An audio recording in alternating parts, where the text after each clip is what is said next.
Good morning students. Management accounting ਦੇ ਵਿੱਚ ਅਸੀਂ ਕਰ ਰਹੇ ਹਾਂ ਚੈਪਟਰ ਰਿਸਪੌਂਸਿਬਿਲਟੀ ਅਕਾਊਂਟਿੰਗ ਔਰ ਇਹਦੀ ਅਸੀਂ ਰਿਸਪੌਂਸਿਬਿਲਟੀ ਸੈਂਟਰ ਸਟਾਰਟ ਕੀਤੇ ਸੀ ਜਿਹਦੇ ਵਿੱਚ ਅਸੀਂ ਐਕਸਪੈਂਸ ਸੈਂਟਰ ਜਿਹਨੂੰ ਕਾਸਟ ਸੈਂਟਰ ਕਹਿੰਦੇ ਆ ਐਂਡ ਪ੍ਰੋਫਿਟ ਸੈਂਟਰ ਕਰ ਲਿਆ ਸੀ। ਅੱਜ ਅਸੀਂ ਕਰਾਂਗੇ ਇਨਵੈਸਟਮੈਂਟ ਸੈਂਟਰ ਦੇ ਬਾਰੇ ਦੇ ਵਿੱਚ।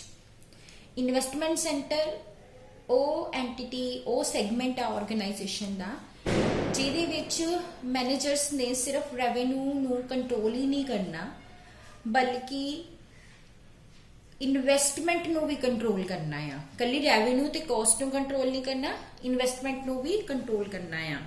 ਸੋ ਰਿਸਪੌਂਸਿਬਿਲਟੀ ਸੈਂਟਰ ਦਾ ਜੋ ਮੈਨੇਜਰ ਆ ਉਹਦੀ ਇਹ ਰਿਸਪੌਂਸਿਬਿਲਟੀ ਆ ਕਿ ਉਹ ਐਸੈਟਸ ਨੂੰ ਜੋ ਵੀ ਐਸੈਟਸ ਨੇ ਉਸ ਸੈਂਟਰ ਦੇ ਵਿੱਚ ਉਹਨਾਂ ਨੂੰ ਪ੍ਰੋਪਰਲੀ ਯੂਟਿਲਾਈਜ਼ ਕਰੇ। ਸੋ ਇਹ ਐਕਸਪੈਕਟ ਕੀਤਾ ਜਾਂਦਾ ਆ ਕਿ ਉਹ ਜੋ ਵੀ ਅਮਾਉਂਟ ਐਸੈਟਸ ਦੇ ਵਿੱਚ ਲਗਾਇਆ ਗਿਆ ਆ ਉਸ ਅਮਾਉਂਟ ਤੇ ਇੱਕ ਫੇਅਰ ਰਿਟਰਨ ਜਿਹੜੀ ਹੈਗੀ ਆ ਉਹ ਅਰਨ ਕੀਤੀ ਜਾਵੇ ਔਰ ਐਸੈਟਸ ਦੀ ਮੈਨੇਜਮੈਂਟ ਜਿਹੜੀ ਹੈਗੀ ਆ ਉਹਦੇ ਵਿੱਚ ਕਈ ਤਰ੍ਹਾਂ ਦੀਆਂ ਪ੍ਰੋਬਲਮਸ ਆ ਸਕਦੀਆਂ ਆ। ਇਹ ਫਾਈਂਡ ਆਊਟ ਕਰਨਾ ਮੁਸ਼ਕਲ ਹੋਏਗਾ ਕਿ ਕਿੰਨੇ ਐਸੈਟਸ ਜਿਹੜੇ ਹੈਗੇ ਕਿਸੇ ਪਾਰਟਿਕੂਲਰ ਰਿਸਪੌਂਸਿਬਿਲਟੀ ਸੈਂਟਰ ਦੇ ਵਿੱਚ ਲਗਾਏ ਗਏ ਆ। ਸੋ ਕੁਝ ਐਸੈਟ ਜਿਹੜੇ ਆ ਕਿਸੇ ਇੱਕ ਰਿਸਪੌਂਸਿਬਿਲਟੀ ਸੈਂਟਰ 'ਚ ਯੂਜ਼ ਹੁੰਦੇ ਹੋ ਸਕਦੇ ਆ ਬਟ ਉਹਦੀ ਐਕਚੁਅਲ ਪੋਜੈਸ਼ਨ ਜਿਹੜੀ ਹੈਗੀ ਉਹ ਕਿਸੇ ਹੋਰ ਡਿਪਾਰਟਮੈਂਟ ਕੋਲ ਹੋ ਸਕਦੀ ਆ। ਸੋ ਕੁਝ ਐਸੈਟਸ ਇਹੋ ਜਿਹੇ ਆ ਜਿਹੜੇ ਦੋ ਜਾਂ ਦੋ ਤੋਂ ਜ਼ਿਆਦਾ ਰਿਸਪੌਂਸਿਬਿਲਟੀ ਸੈਂਟਰਸ ਯੂਜ਼ ਕਰਦੇ ਨੇ। ਸੋ ਇਹ ਫਾਈਂਡ ਆਊਟ ਕਰਨਾ ਡਿਫਿਕਲਟ ਆ ਕਿ ਇਹਨਾਂ ਐਸੈਟਸ ਨੂੰ ਅਸੀਂ ਜਿਹੜੇ ਡਿਫਰੈਂਟ ਸੈਂਟਰਸ ਨੇ ਉਹਨਾਂ ਦੇ ਵਿੱਚ ਕਿਸ ਤਰ੍ਹਾਂ ਨਾਲ ਅਪੋਰਸ਼ਨ ਕਰਨਾ ਆ। ਸੋ ਇਨਵੈਸਟਮੈਂਟ ਸੈਂਟਰ ਦੀ ਇਹ ਬਹੁਤ ਵੱਡੀ ਰਿਸਪੌਂਸਿਬਿਲਟੀ ਹੁੰਦੀ ਆ ਜਿੱਥੇ ਐਸੈਟਸ ਜਿਹੜੇ ਹੈਗੇ ਆ ਸਿਰਫ ਉਸੇ ਸੈਂਟਰ ਦੇ ਐਕਸਕਲੂਸਿਵ ਪੋਜੈਸ਼ਨ ਦੇ ਵਿੱਚ ਹੁੰਦੇ ਆ। ਸੋ ਇਨਵੈਸਟਮੈਂਟ ਸੈਂਟਰ ਦੀ ਪਰਫਾਰਮੈਂਸ ਜਿਹੜੀ ਆ ਉਹ ਮੇਜਰ ਕੀਤੀ ਜਾ ਸਕਦੀ ਆ ਪ੍ਰੋਫਿਟ ਨੂੰ ਇਨਵੈਸਟਮੈਂਟ ਬੇਸ ਦੇ ਨਾਲ ਰਿਲੇਟ ਕਰਕੇ। ਸੋ ਦੋ ਮੈਥਡ ਜਿਹੜੇ ਜ਼ਿਆਦਾਤਰ ਯੂਜ਼ ਕੀਤੇ ਜਾਂਦੇ ਆ ਇਨਵੈਸਟਮੈਂਟ ਸੈਂਟਰ ਦੀ ਪਰਫਾਰਮੈਂਸ ਨੂੰ ਇਵੈਲੂਏਟ ਕਰਨ ਦੇ ਲਈ। ਉਹਦੇ ਵਿੱਚ ਫਰਸਟ ਹੈ return on investment capital employed ਜਿਹਦੇ ਵਿੱਚ ਅਸੀਂ ਰਿਟਰਨ ਔਨ ਇਨਵੈਸਟਮੈਂਟ ਜਾਂ return on capital employed calculate ਕਰਦੇ ਆ। ਸੈਕਿੰਡ ਮੈਥਡ ਹੈਗਾ ਆ ਇਕਨੋਮਿਕ ਵੈਲਿਊ ਐਡਿਡ ਮੈਥਡ ਔਰ ਰੈਜ਼ੀਡੂਅਲ ਇਨਕਮ ਅਪਰੋਚ। ਫਰਸਟ ਆ ਰਿਟਰਨ ਔਨ ਇਨਵੈਸਟਮੈਂਟ ਜਾਂ capital employed. Return on capital employed ਜਿਹੜੀ ਆ ਉਹ ਪ੍ਰੋਫਿਟ ਔਰ ਕੈਪੀਟਲ ਇੰਪਲੋਇਡ ਦੇ ਵਿੱਚ ਇੱਕ ਰਿਲੇਸ਼ਨਸ਼ਿਪ ਐਸਟੈਬਲਿਸ਼ ਕਰਦੀ ਆ। ਸੋ ਜਿਹੜੀ ਇਹ ਟਰਮ ਆ ਕੈਪੀਟਲ ਇੰਪਲੋਇਡ ਇਹਦਾ ਮਤਲਬ ਕੀ ਆ ਕਿ ਇਨਵੈਸਟਮੈਂਟ ਸੈਂਟਰਸ ਦੇ ਵਿੱਚ ਟੋਟਲ ਕਿੰਨੀ ਇਨਵੈਸਟਮੈਂਟ ਜਿਹੜੀ ਹੈਗੀ ਆ ਕੀਤੀ ਗਈ ਆ। ਬਟ ਨੈਟ ਕੈਪੀਟਲ ਇੰਪਲੋਇਡ ਦਾ ਮਤਲਬ ਕੀ ਹੁੰਦਾ ਜਦੋਂ ਅਸੀਂ ਟੋਟਲ ਐਸੈਟਸ ਚੋਂ ਕਰੰਟ ਲਾਇਬਿਲਿਟੀਜ਼ ਨੂੰ ਮਾਈਨਸ ਕਰ ਦਿੰਦੇ ਆ ਤਾਂ ਉਹ ਨੈਟ ਕੈਪੀਟਲ ਆ ਜਾਂਦੀ ਆ। ਠੀਕ ਆ। ਸੋ ਜਿਹੜਾ ਪ੍ਰੋਫਿਟ ਅਸੀਂ ਯੂਜ਼ ਕਰਨਾ ਆ return on capital employed calculate ਕਰਨ ਦੇ ਲਈ ਉਹਨੂੰ ਅਸੀਂ ਕਨਸੈਪਟ ਦੇ ਅਕੋਰਡਿੰਗ ਐਡਜਸਟ ਵੀ ਕਰਨਾ ਆ। ਮਤਲਬ ਅਗਰ ਗ੍ਰੋਸ ਕੈਪੀਟਲ ਇੰਪਲੋਇਡ ਹੈਗਾ ਆ ਤੇ ਸਾਡਾ ਨੈਟ ਪ੍ਰੋਫਿਟ ਹੋਏਗਾ before interest on both short term liabilities and long term liabilities. But ਅਗਰ ਅਸੀਂ ਨੈਟ ਕੈਪੀਟਲ ਇੰਪਲੋਇਡ ਲੈ ਰਹੇ ਹਾਂ ਤਾਂ ਅਸੀਂ ਲਵਾਂਗੇ net profit before interest on long term liabilities but after interest on short term liabilities।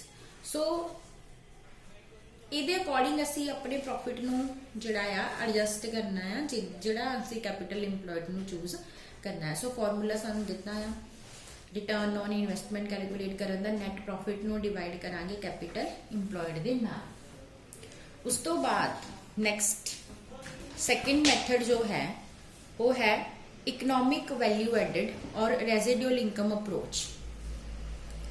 Economic value added ਜਿਹੜਾ ਹੈ ਉਹ ਪਰਫਾਰਮੈਂਸ ਨੂੰ ਇਵੈਲੂਏਟ ਕਰਨ ਦਾ ਇੱਕ ਮੈਜਰ ਆ। ਠੀਕ ਆ। ਇਹਨੂੰ ਇਸ ਟਰਮ ਮੈਥਡ ਨੂੰ ਓਰੀਜੀਨੇਟ ਜਿਹਨੇ ਕੀਤਾ ਸੀ ਉਹ ਸਟਰਨ ਸਟੂਅਰਟ ਐਂਡ ਕੰਪਨੀ। ਇਹਨੂੰ ਰੈਜ਼ੀਡੂਅਲ ਇਨਕਮ ਅਪਰੋਚ ਵੀ ਕਹਿੰਦੇ ਆ ਔਰ ਇਹ ਬਹੁਤ ਹੀ ਪਪੂਲਰ ਮੈਥਡ ਹੈਗਾ ਆ ਕਿਸੇ ਵੀ ਇਨਵੈਸਟਮੈਂਟ ਦੀ ਸਰਪਲਸ ਵੈਲਿਊ ਨੂੰ ਮੈਜਰ ਕਰਨ ਦਾ ਤੇ ਇਨਵੈਸਟਮੈਂਟ ਦੇ ਪੋਰਟਫੋਲੀਓ ਨੂੰ ਮੈਜਰ ਕਰਨ ਦਾ। ਸੋ ਇਕਨੋਮਿਕ ਵੈਲਿਊ ਐਡਿਡ ਮੈਥਡ ਜਿਹੜਾ ਆ ਇਹਨੂੰ ਅਸੀਂ ਬੈਟਰ ਮੇਜਰ ਯੂਜ਼ ਕਰਦੇ ਆ ਡਿਵੀਜ਼ਨਲ ਪਰਫਾਰਮੈਂਸ ਲਈ अगर असी इनू कंपेयर करते हैं ROA या ROI दे नाल, ठीक है। सो इनू यूज किया जाता है किसी भी इन्वेस्टमेंट दी कॉन्ट्रीब्यूशन नू कैलकुलेट करन दे लई भी कोई भी इन्वेस्टमेंट जिहड़ी आ वो शेयर होल्डर दी वैल्थ दे विच किन्ना कॉन्ट्रीब्यूट कर रही है। सो इकनॉमिक वैल्यू एडिड जिहड़ा मैथड हैगा आ, ये इकनॉमिक वैल्यू एडिड कादे इक्वल हुंदी है? इक्वल हुंदी आ आफ्टर टैक्स ऑपरेटिंग प्रॉफिट दे, ठीक है। After tax operating profit generated by the investment और वो विचों माइनस कर देने असी cost of funds use to finance the investment. So EVA is equal to net operating profit after tax minus cost of capital multiply capital invested. इस approach के according investment नूं तां ही एक्सैप्ट किया जा सकता है अगर ये सरप्लस पॉजिटिव होएगा। सो अगर सरप्लस पॉजिटिव है इसका मतलब कुछ ना कुछ वैल्यू ऐड की जा रही है, शेयर होल्डर्स की वैल्थ जिहड़ी आ वध रही है, ठीक है। सो इकनॉमिक वैल्यू एडिड नूं कैलकुलेट करन दे लई सब तो पहला तो सानू नैट ऑपरेटिंग प्रॉफिट पता होना चाहिए आफ्टर टैक्स, फिर कॉस्ट ऑफ फंड्स इन्वेस्टेड पता होनी चाहिए आ। सो जदों असीं ये कर लांगे तो फिर ही इकनॉमिक वैल्यू एडिड जिहड़ा कैलकुलेट कर सकांगे। उस तो बाद है ट्रांसफर प्राइस।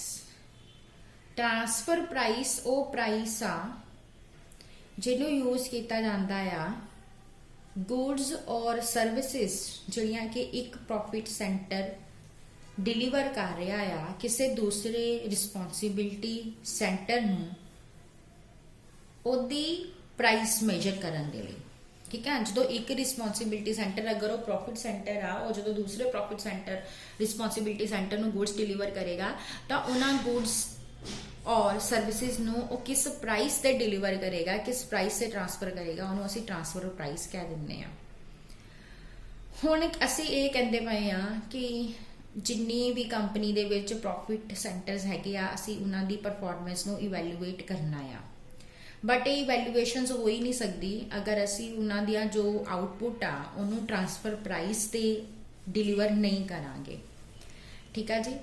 सो इस सिचुएशन दे विच की हो जाता है मॉनेटरी वैल्यूज नूं फाइंड आउट करना जिहड़ा आ जरूरी हो जाता है। मॉनेटरी वैल्यूज जिन्हों असी ट्रांसफर प्राइस भी कह दिंदे आ जिहदे ते ट्रांसफर कीतियां जांदियां आ goods from one centre to the another centre. So ਇਹਦੇ वास्ते ट्रांसफर प्राइस नूं प्रॉपरली डिटरमिन करना जरूरी आ किसी भी रिस्पॉन्सिबिलिटी अकाउंटिंग दी सक्सैसफुल इंप्लीमेंटेशन दे लई। सो किहड़े-किहड़े मैथड्स ने जिहड़े यूज किए जाते हैं ट्रांसफर प्राइसिंग दे विच? सब तो पहला हैगा कॉस्ट प्राइस,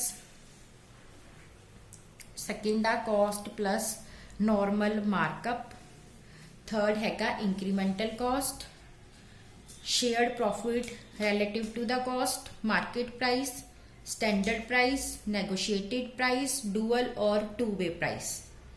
सब तो पहला हैगा कॉस्ट प्राइस। इस मैथड के अकॉर्डिंग गुड्स और सर्विसेज नूं एक सैगमेंट तो दूसरे सैगमेंट ते ट्रांसफर कर रहे हैं ओनली ऑन द कॉस्ट, जिन्नी भी उहदी प्रोडक्शन दे विच कॉस्ट लग रही है उस कॉस्ट ते उहनूं ट्रांसफर किया जा रहा है।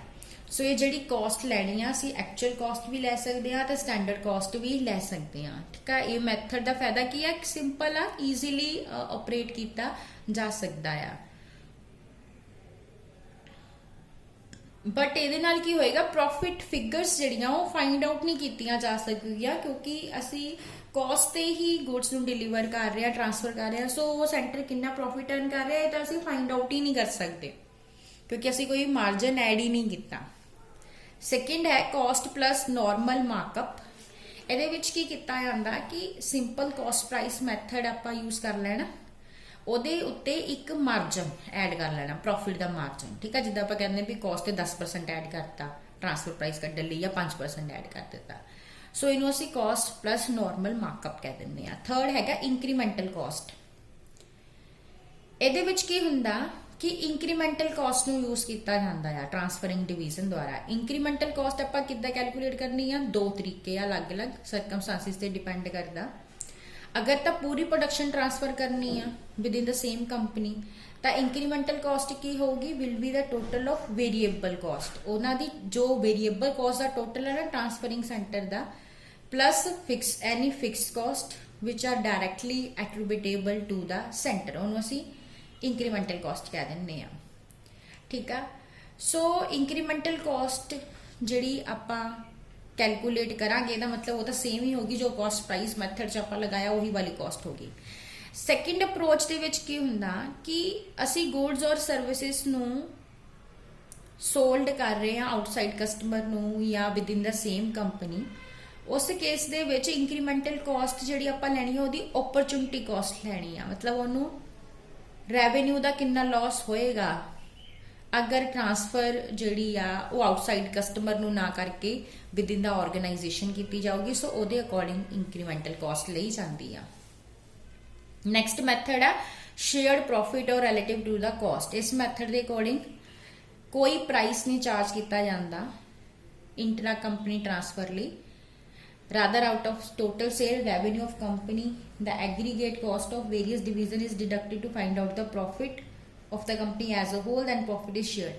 मतलब असी सिंपल प्राइस ते ट्रांसफर कर देना मटीरियल, फिर जो फाइनली वो प्रोडक्ट कस्टमर नू सेल हो जाने आ उदों प्रॉफिट कढ़िया जाना भी कितना प्रॉफिट होया, ते उस प्रॉफिट नू इन्हां सारे प्रॉफिट सेंटर्स दे विच आपां डिस्ट्रीब्यूट कर देना। उनका शेयर कढ़न लई फॉर्मूला की लावांगे, टोटल प्रॉफिट नू मल्टीप्लाई करांगे उस पर्टिकुलर सेंटर की कॉस्ट दे नाल, डिवाइड करांगे टोटल कॉस्ट दे नाल। उस तो बाद नैक्सट मैथड है मार्केट प्राइस मैथड। इस मैथड दे विच जो प्राइस चार्ज किया जाऊगा वो डिपेंड करता मार्केट प्राइस ते, ना कि कॉस्ट बेसिस ते। सो मार्केट प्राइस नू किद्दां कैलकुलेट किया जाएगा, सब तो पहला मैथड तो यही है कि असीं प्रिवेलिंग मार्केट प्राइस ले लैंदे आ, सारियां डिस्काउंट्स या अदर सैलिंग कॉस्ट दी एडजस्टमेंट्स कर लांगे, उहदे अकॉर्डिंग असीं प्रिवेलिंग मार्केट कॉस्ट ले लांगे। ठीक है जी। सो ये सैलिंग और डिस्ट्रीब्यूशन कॉस्ट नू माइनस कर रहे हैं, डिस्काउंट्स वगैरह माइनस कर रहे हैं। ठीक है जी। सो सैकेंड मैथड की हैगा, ये एक्टिव मार्केट जे कोई एग्जिस्ट नहीं कर रही, सानू मार्केट प्राइस अवेलेबल नहीं होगा, फिर असी कॉस्ट प्लस नॉर्मल प्रॉफिट नू ले लांगे एज अ मार्केट प्राइस। ठीक है जी। पर उहदे नाल की प्रॉब्लम होगा, एक और सेंटर दियां इनएफिशिएंसीज दूसरे सेंटर नू ट्रांसफर हो जाएंगे। थर्ड की है कंपनी बिड इनवाइट करेगी मार्केट तो कि मार्केट प्राइस कितना डिटरमिन किया जाए, फिर जो लोएस्ट बिड होएगी वो एक्सेप्ट कर दी जाऊगी एज अ मार्केट प्राइस। उस तो बाद नैक्सट मैथड साडा है स्टैंडर्ड प्राइस मैथड। ये विच ट्रांसफर प्राइस असी जो पहले ऑलरेडी स्टैंडर्ड प्राइस फिक्स किया उस प्राइस से ही ट्रांसफर करांगे गुड्स नो from one department to the another department. Next है नैगोशिएटेड प्राइस। ये विच इंट्रा कंपनी ट्रांसफर करेगी प्राइस नो on the basis of negotiation. Buying और ट्रांसफरिंग डिवीजन दे विच जो नैगोशिएशन होएगी उहदे अकॉर्डिंग जो म्यूचुअली प्राइस एग्रीड होएगा उहदे अकॉर्डिंग ही ट्रांसफर कीतियां जाणगियां। लास्ट है डुअल और टू वे प्राइस। इस मैथड के अकॉर्डिंग ट्रांसफरिंग डिवीजन नो अलाउ किया जाएगा कि to give a credit at a one price whereas buying division is charged at a different price। ਉਹਨੂੰ अलग प्राइस ਤੇ क्रेडिट मिलना है, ट्रांसफरिंग ਜਿਹੜੀ ਬਾਇੰਗ ਡਿਵੀਜ਼ਨ ਆ ਉਹਨੂੰ ਅਲੱਗ ਪ੍ਰਾਈਸ ਚਾਰਜ ਕੀਤਾ ਜਾਣਾ ਆ। ਇਹਦੇ ਨਾਲ ਪ੍ਰੋਫਿਟ ਸੈਂਟਰ ਦੀ ਬੈਟਰ ਇਵੈਲੂਏਸ਼ਨ ਹੋ ਜਾਂਦੀ ਆ, ਦੋਨਾਂ ਦੇ ਵਿੱਚ ਕਿਸ ਤਰ੍ਹਾਂ ਦੇ ਕੋਈ ਕਨਫਲਿਕਟਸ ਨਹੀਂ ਰਹਿੰਦੇ। ਸੋ ਦੋ ਡਿਫਰੈਂਟ ਪ੍ਰਾਈਸ ਯੂਜ਼ ਕੀਤੇ ਜਾਂਦੇ ਆ। ਸੋ ਇਹ ਡਿਫਰੈਂਟ ਮੈਥਡਸ ਨੇ ਜਿਹਦੇ ਬੇਸਿਸ ਤੇ ਟ੍ਰਾਂਸਫਰ ਪ੍ਰਾਈਸ ਕੈਲਕੂਲੇਟ ਹੁੰਦੇ ਆ। Thank you.